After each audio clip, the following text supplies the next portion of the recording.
Hello everyone, I am Atri. Welcome back to my channel everyday echoes Atri. আজকে একটা গুরুত্বপূর্ণ কথা নিয়ে আপনাদের কাছে এসেছি। সেটা হচ্ছে এই যে ব্যাঙ্গালোরে বাংলাদেশিদের সাথে কীরকমভাবে ব্যবহার করা হচ্ছে, কীরকম অত্যাচার করা হচ্ছে, বা ওদের সাথে কী ধরনের ট্রিটমেন্ট দিচ্ছে কর্ণাটকা গভর্নমেন্ট, আমি একটু সেই নিয়ে কথা বলতে এসেছি।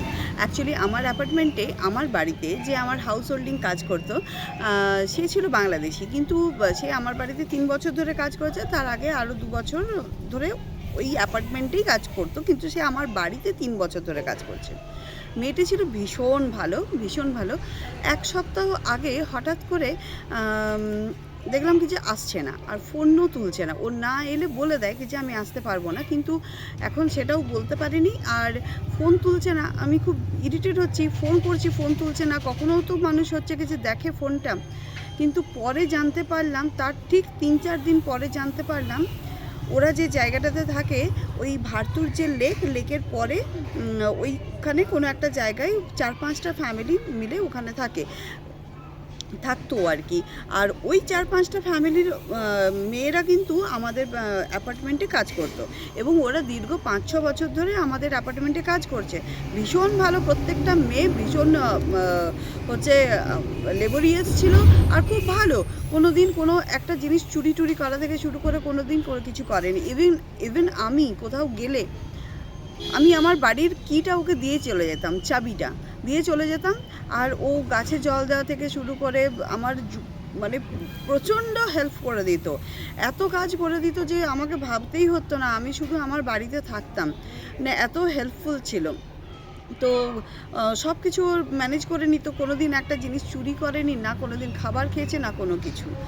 তো দেখুন, আমার এত খারাপ লাগছে ওর জন্য। মেয়েটি এত ভালো ছিল। তার সবথেকে বড় কথা, আর একটা ছোট্ট 3 বছরের বাচ্চা আছে।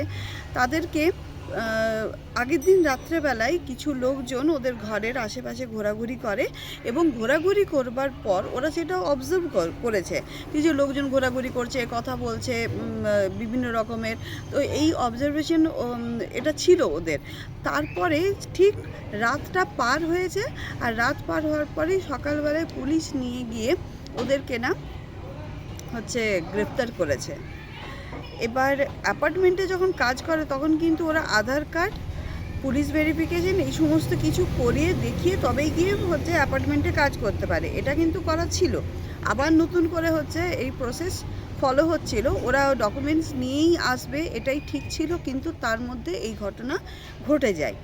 তো পুলিশ এখন ওদেরকে গ্রেফতার করে নিয়ে গেছে, কিছুদিন জেলে রেখেছিল। তারপরে ফোনে জানা যায়, আমার যে আমাকে যে হেল্প করে দিত সে কিন্তু আমাকে ফোন করেনি, আরও অন্যরা যারা ছিল, যাদের বাড়িতে কাজ করতো, তারা ফোন করেছিল। ওই 2-4 মিনিট 5 মিনিটের জন্য ফোন পাই, আর সেইভাবেই ওরা কল করে দিত। সেখান থেকে জানতে পেরেছি যে ওদেরকে হোমে নিয়ে গেছে। প্রথমে কিছুদিন 3-4 দিন জেলে রেখেছিল, জেল থেকে ওদেরকে এখন হোমে নিয়ে গেছে।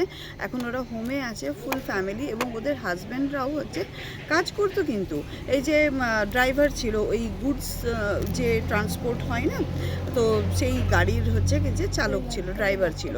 তো বেশ ভালো ফ্যামিলি, মানে কোনো খারাপ কিছু না। তো এদেরকে নিয়ে চলে গেছে। তো চলে যাওয়ার পর এখন ঠিক আছে, তুমি যদি গ্রেপ্তার করেছো, ওরা যদি ইললিগালভাবে আছে, বা যদি হচ্ছে কর্ণাটকা গভর্নমেন্ট এমনি রায় দিয়েছে থাকতে দেবে না, তো ঠিক আছে, তাদেরকে ডিপোর্ট করে দাও না, ডিপোর্ট করে দাও। কিন্তু ওদেরকে এইভাবে কষ্ট দিয়ে রেখে, আর 1-1 লাখ টাকা এক জনের জন্য চেয়েছে। এবার তারা যখন ফোন করছে আমাদেরকে, বলছে কি যে আমাদেরকে এখনও পাঠাচ্ছে না, পাঠিয়ে দিলে আমরা আমাদের দেশে চলে যাব। কিন্তু আমার মনে হয় ওদের যে আধার কার্ডটা, সেই আধার কার্ডটা হচ্ছে কলকাতার। ওরা বাংলাদেশ থেকে এসে কলকাতায় আধার কার্ড বানিয়ে এই পাশে ট্রাভেল করেছিল। হ্যাঁ, তো যার ফলে হচ্ছে কি যে মানে ওরা এখন কলকাতার দিকেও পাঠিয়ে দিচ্ছে না। এবার কলকাতাতে তো গেলে এখন অ্যাকসেপ্টও করবে না, এখন কলকাতায় তো আলাদা ঝামেলা চলছে। তো যার ফলে ওরা এখন কলকাতায় যাচ্ছে না, কলকাতায় ওদেরকে পাঠাচ্ছে না। কিন্তু এবার কার পয়সা দিয়ে ওদেরকে ডিপোর্ট করবে বাংলাদেশ। কিন্তু ওদেরকে গভর্নমেন্টই হচ্ছে কি যে গভর্নমেন্টের তরফ থেকেই পাঠিয়ে দেওয়া উচিত, তাই না? কিন্তু ওই ছোটো বাচ্চা কাচ্চা নিয়ে ওরা এত নাস্তাবহুল অবস্থায় পড়ে রয়েছে। প্রতিদিন নয়, 2-3 দিন ছাড়া ওই অন্যজনের ফোন আসে, তো শুনে বড় খারাপ লাগে। আর এই রমজান মাসটা চলছিল, আর আমি বলতাম রোজা রাখতো ও প্রতিদিন, আমি খাবার দিতাম, আজকেও রোজা রেখেছো? হ্যাঁ দিদি রোজা রেখেছি, খাবো না। হ্যাঁ, এই 10-12 দিন 15 দিনই রোজাটার হয়েছিল, আর দেখুন ওদের কি মানে কপাল, মানে কি খারাপ দিন যাচ্ছে। আর আমার কথা হচ্ছে কি যে টাকা পয়সা চাইছো কেন? এখন অন্যান্য যে সমস্ত স্টেটে বাংলাদেশিদেরকে তাড়িয়ে দেওয়া হচ্ছে বা বের করে দেওয়া হচ্ছে বা পাঠিয়ে দেওয়া হচ্ছে, তারা তো গভর্নমেন্টই পাঠিয়ে দিচ্ছে। তাহলে এখানকার গভর্নমেন্ট টাকা কেন চাইছে? গরিব মানুষ, তারা 1 লাখ টাকা করে পার হেড কী করে পাবে একটু বলুন তো। এবার ওদেরকে ওইভাবে টাকা হেল্প করে দেওয়াটাও আমাদের পক্ষে ঠিক নয়, কেন কি ওরা কোন প্রসেসে এসেছে, যদি কোনো ইললিগাল ব্যাপার থাকে তো জানি না। মানুষ তো খুব ভালো, মানুষ নিয়ে কোনো মানে দ্বিমত হতে পারে না, এত ভালো মানুষ ওরা। তো এটাই হয়েছে ব্যাপার। আমার মানে এত খারাপ লাগছে যে কিছু বলার নেই। মানে আমি চোখ বন্ধ করে ভরসা করে বলছি না, বাড়ির চাবিটা দিয়ে চলে যেতাম। তো ভাবতে পারছেন কতটা ভরসা ওর ওপর আমার ছিল। আর মেয়েটি ছিল অসাধারণ, অমায়িক ভালো মেয়ে, খুব ভালো মেয়ে। তো এই জন্য আমার কথা হচ্ছে কি যে কর্ণাটকা গভর্নমেন্ট যদি ওদেরকে গ্রেফতারি করেছে তাহলে পাঠিয়ে দিক না, কেন ওদেরকে এত কষ্ট দিচ্ছে?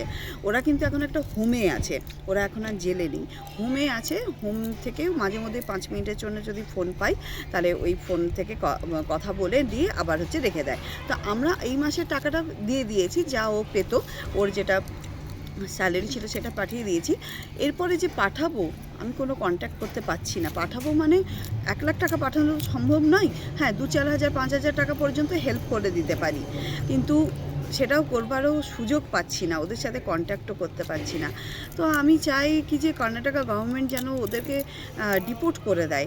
অ্যাকচুয়ালি করবে না, এটা টাকা খাওয়ার, আর এই ওদেরকে মানে কিছুদিন ধরে হচ্ছে যে রেখে দেবে হোমে, আর ওখান থেকে হচ্ছে যদি কিছু টাকা আদায় করতে পারে, আমার মনে হয় এটাই করবে। কেন কি যোগী সরকারও তো হচ্ছে কি যে বাংলাদেশিদেরকে পাঠিয়ে দিয়েছিল, তারা তো ডিপোর্ট করে দিয়েছে, তারা তো কোনো টাকা পয়সার খেল ছিল না ওখানে।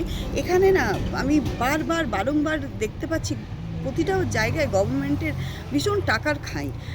কিছু এই রাস্তা তৈরি করছে, সেখানেও টাকা খাচ্ছে, এই বাংলাদেশিদের কাছ থেকে সেখানেও টাকা খাচ্ছে। এখানে কোনো গভর্নমেন্ট কাজ করতে যাবেন জানেন, টাকা বিনা হয় না। আমরা আমাদের পার্সোনাল একটা কাজ করাতে গিয়েছিলাম, সেখানেও আমার হাজব্যান্ডের কাছ থেকে টাকা চেয়েছে। পাসপোর্ট থেকে শুরু করে যা কিছু চাই সব কিছুতে টাকা চাই।